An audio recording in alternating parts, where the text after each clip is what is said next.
Assalamu alaikum friends, Los Angeles is in critical condition right at the moment. Most of the Los Angeles areas do not have electricity.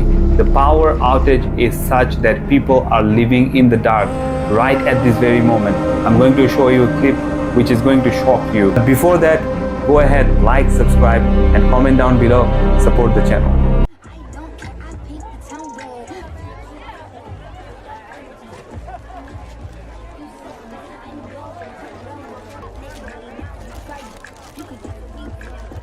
Wildfire situation is critical.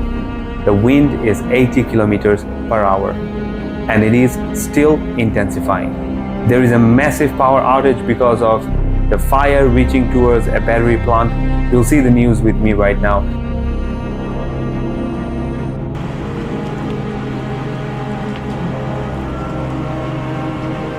And people who used to live with millions of dollars in luxury, they now have to take the supplies that are given by charity.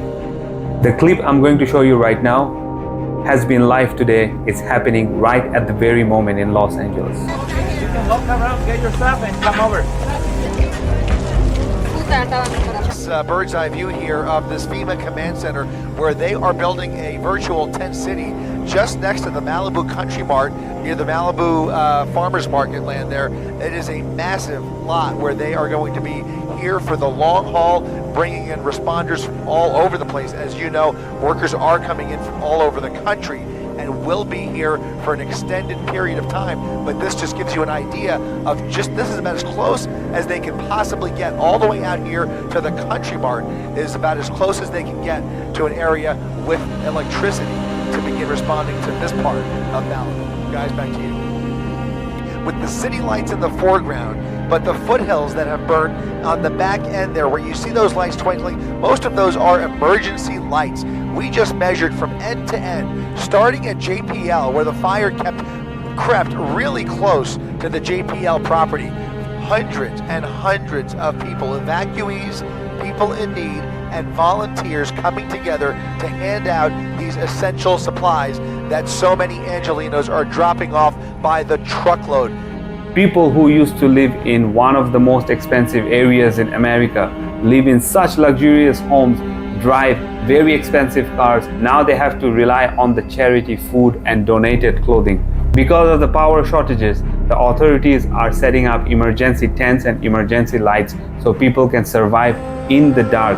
I'm pretty sure they probably do not even have a proper setup for toilets. And all this hell broke out because of their pride. And how did it all happen? Let me show you some clips. You can decide by yourself. If they're not back by the time I get into office, all hell will break out in the Middle East. And it will not be good for Hamas, and it will not be good, frankly, for anyone. All hell will break out. I don't have to say anymore, but that's what it is. God, creator of the universe, zero mentions. What happens when a culture mocks God? Is it coincidence, or is it a wake-up call?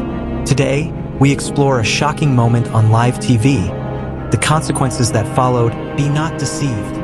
God is not mocked. For whatsoever a man soweth.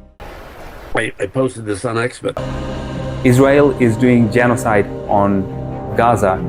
That's absolutely wrong. And on the other side, this guy, James Wood, is so happy to declare, kill all the children, women, all the men, all the sick people, old people, everyone, kill all of them.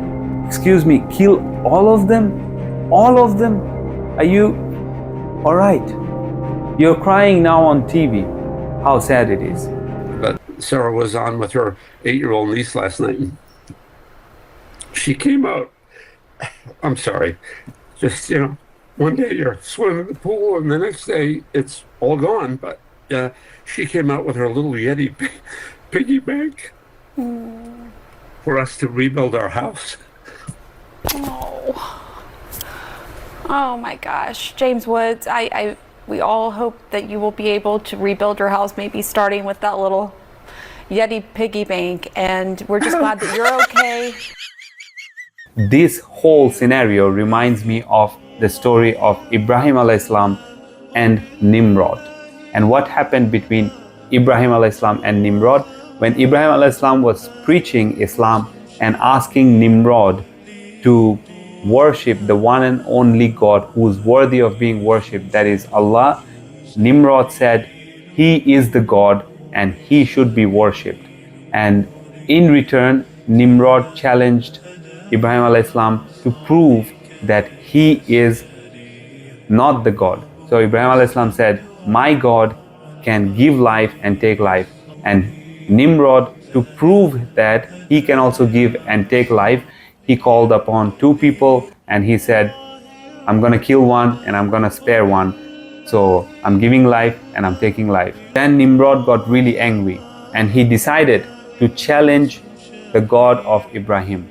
He decided to challenge God, and God in return only sent tiny little mosquitoes and the army of mosquitoes to destroy Nimrod's army. So the mosquitoes destroyed Nimrod's army, and among the army of mosquitoes there was a mosquito which was not as fit as other mosquitoes. It didn't have a leg or two legs, something like that, and it asked Allah, the mosquito made dua to Allah that, Ya Allah, I am so worthless, I'm not being able to do anything. And Allah said, okay, I'll give you the most important job. So the mosquito went inside Nimrod's nose, and after that, because of Nimrod's pride, he had the mosquito in his head living. By the order of Allah, the mosquito lived inside Nimrod's head, and he had to keep a servant to knock on his head every single time the mosquito is going around making noise or tickling his brain or it's hurting. So overconfidence, pride and unthankfulness can cause you to have such consequences. We should learn a lesson from this story and stay away from pride, stay away from overconfidence, and always be thankful to Allah. I'll see you in the next video. Don't forget to like, comment and subscribe. Support the channel. Assalamu alaikum.